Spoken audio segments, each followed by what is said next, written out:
Esther Part 2.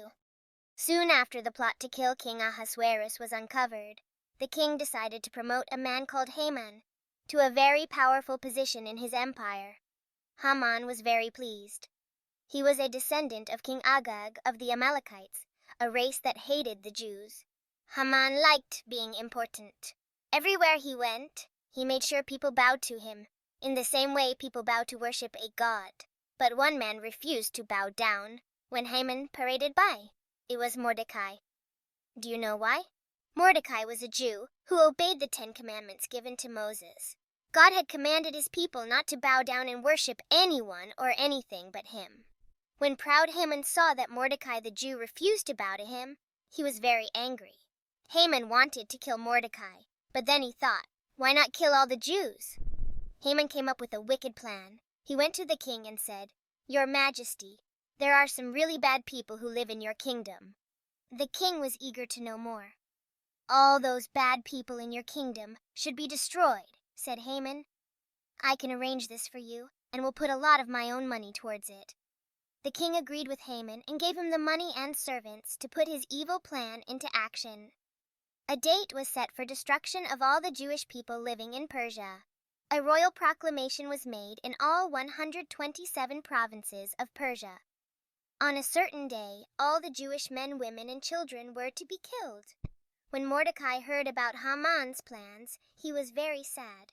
He put on old scratchy clothes, called sackcloth, worn by those who were mourning. Mordecai sat outside the gate of the king's palace and talked to other Jews about Haman and his evil plan. Soon Queen Esther heard about Haman's plan. She was a Jew, but the king did not know this. She sent a servant to Mordecai asking his for advice. Mordecai gave a copy of Haman's plan to her. "What can I do?" she asked. Mordecai told her if Haman had his way, she, her family, and all her Jewish friends would soon be dead. "But maybe," said Mordecai, "God has allowed you to become queen for a reason?" All the Jews fasted and prayed to God for 3 days. Queen Esther decided to speak to the king. But the king had a rule that nobody was allowed to enter his throne room without permission. If anyone came into the throne room without permission, and the king did not extend the royal scepter, they would be executed. Esther prepared her heart and bravely entered the throne room. When the king saw her, he extended his scepter. "What can I do for you?" the king asked. "Ask me anything you like." "I would like you to come to a feast," Esther replied, "and I would like to invite Haman too." The king liked the request, and so did Haman. In fact, Haman was so delighted he went home to brag about it to his wife. On the way he passed Mordecai, who still refused to bow to him. Now that made Haman really angry.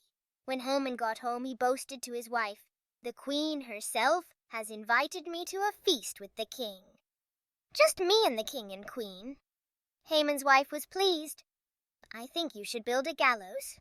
Then tomorrow you can ask the king for permission to hang Mordecai." Is this the end of Mordecai? We'll find out next week in part 3 of this story. Have a blessed week. See you next week.